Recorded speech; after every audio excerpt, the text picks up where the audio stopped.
Hi everyone, it's Mr. Barbier, back with another lesson. This lesson is subtracting polynomials. Okay, let's take a look at the steps. So, to subtract polynomials, simply follow these steps. Step 1, change the subtraction symbol into a -1 and distribute it to every term in the parentheses to the right. Step 2, follow the steps for adding polynomials. Step 3, write your answer in standard form. Okay, so these 5 practice problems I gave you to do. But once again, I'm not doing these for you, you're doing them yourself. So we are going to practice some problems on the side to give you a full understanding of subtraction of polynomials. Let's do this. So here we go. If I give you a problem like this, let's say 7x squared minus 2x plus 4. Again, we have a trinomial minus, open parentheses, negative 2x squared minus 2x plus 7. Okay, there it is. Let's follow the steps. So step 1 says, change the subtraction symbol into a -1 and distribute it. So, ladies and gentlemen, here's what I'm talking about. See that subtraction sign right there? We are going to take that subtraction sign and squeeze a 1 right here. In between the subtraction sign and the parentheses, I'm squeezing a 1. Now, why am I doing that? Because this is very important for subtraction of polynomials. This -1 will be distributed to every term on the right.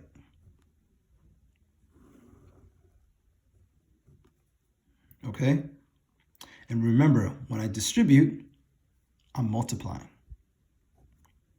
So -1 times -2x squared gives me, remember, a negative times a negative is a positive. Yes, positive 2x squared. A -1 times a negative 2x gives me a positive 2x. And a -1 times a positive 7, remember, negative times a positive is a negative 7. Okay? Now you might say, Mr. Barbier, what happens to the left side? Keep it exactly the same. Okay, we're just going to bring it straight down with no parentheses. So we keep the 7x squared, we keep the -2x, and we keep the positive 4. So notice we distributed -1 to each term on the right side inside the parentheses. And the signs changed from -2x squared to positive, from -2x to positive, from positive 7 to negative. Now we do what we did with addition of polynomials. We combine like terms using money and debt, starting with the highest degree. So my highest degree, if you look at the whole thing, is 2, right? It's my highest exponent. So I'm going to box 7x squared, and I'm going to box positive 2x squared, okay? Always box the sign with the term. Don't leave the sign out. So we're going to combine these two using money and debt. I have 7, I have 2. Altogether, I have 9. And I keep the variable and the exponent. Let's continue. What's the next highest degree? Well, I'm going from a degree of 2 to a degree of 1. Where do I see a degree of 1? Remember, variable with an invisible exponent of 1 here, variable with an invisible exponent of 1 there. These both have a degree of 1. Using money and debt, I owe $2, but I have $2. What do I do there? Remember? When you owe 2 and have 2, you're left with nothing. And even though these are variable terms, what did we say in the last video? We said that the terms cancel out completely. This cancels and this cancels, which means that not only do the coefficients, the 2's go away, the x's also go away. Do not drop an x. All right, don't do that. The term cancels completely. The two terms cancel completely. Let's move on to the next highest degree.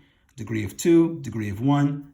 Behind 1 is 0, right? What has a degree of 0? Constants. So this is a constant because it has no variable. This is also a constant because it has no variable. I'm going to combine them using money and debt. If I have $4 because it's positive, and if I owe $7 because it's negative, I pay the 4 that I owe out of the 7 that I owe total, and I'm still left with a debt of what, right? Remember, I don't have enough money to pay my debt. -3 is correct, and this is the answer. Okay, very simple, very simple. Let's look at one more. Imagine I have a problem like this.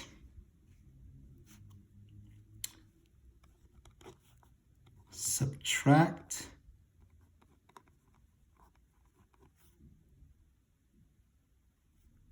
let's say 8x to the 4th power minus 5x squared plus 3x from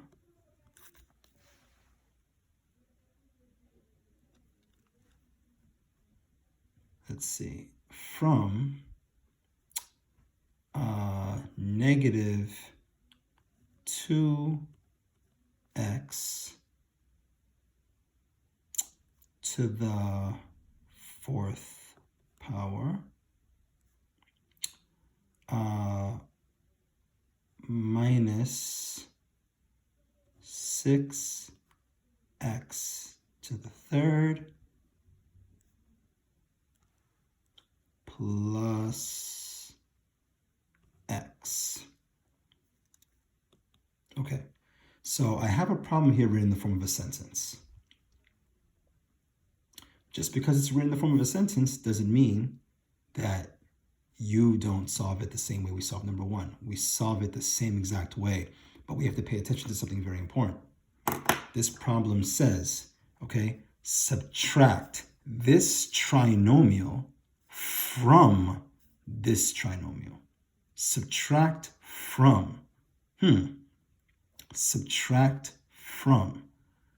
Now, wait a minute. If I said to you, subtract 2 from 5. Question. Does that mean 2 minus 5? No, it doesn't, right? It means I'm taking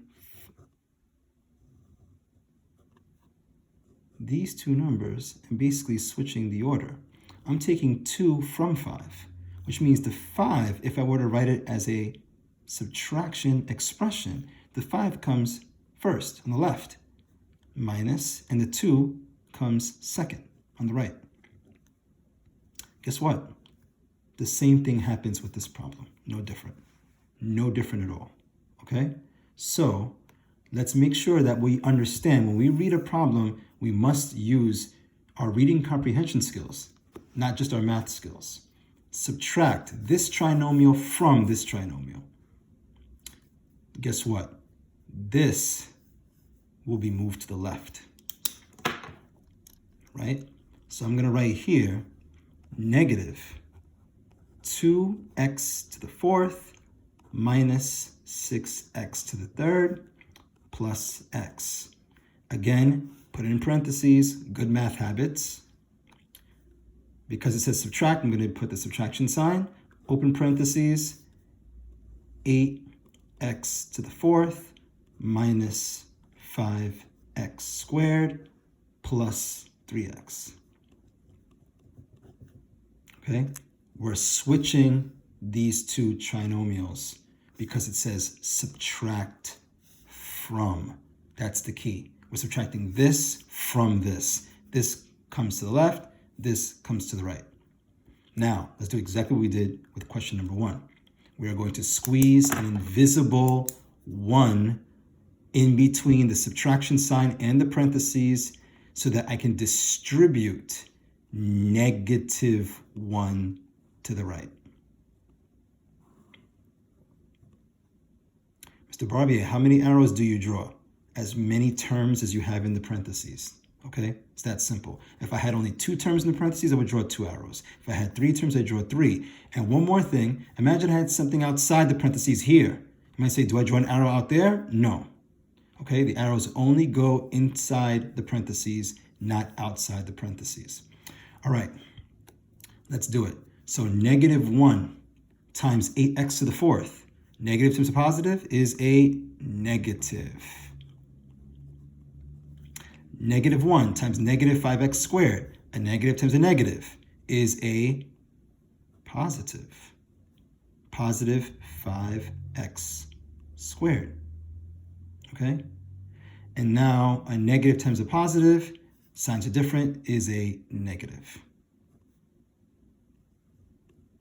Okay? So remember, when you distribute, you are multiplying. Negative 1 times positive 8 is a negative 8x to the fourth. Okay?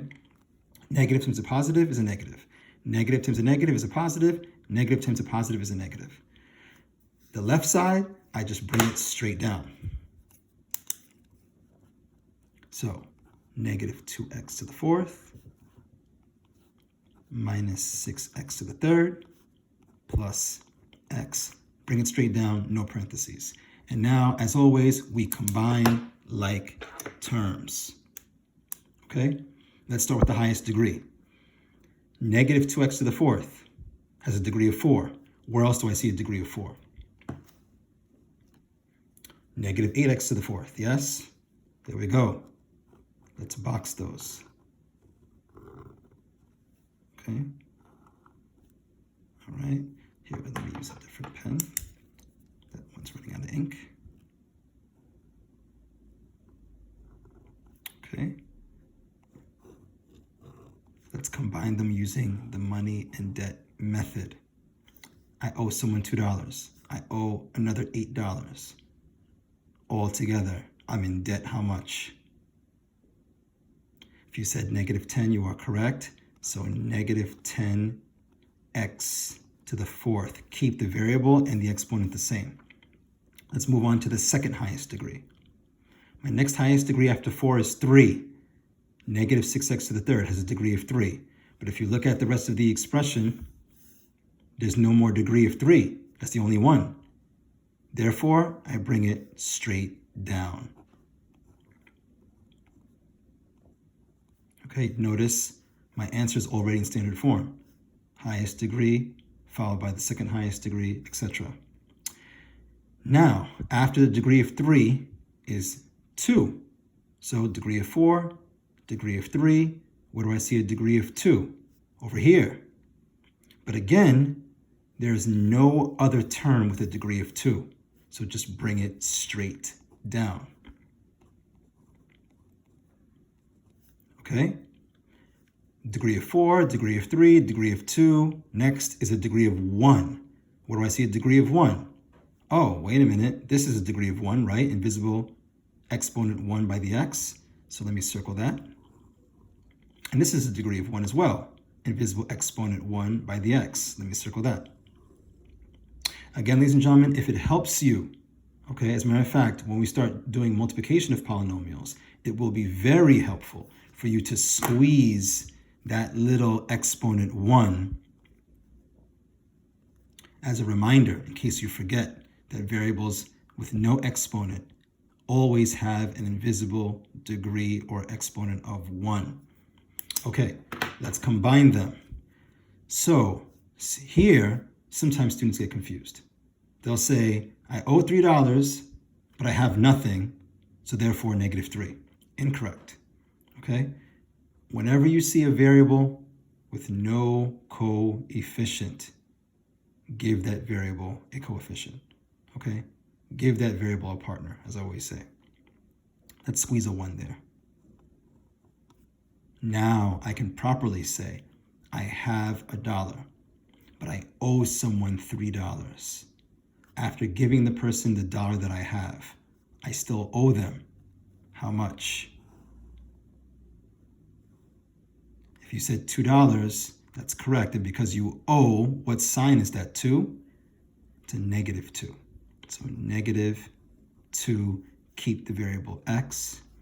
And because I have no more like terms to combine, I am done. This is the answer.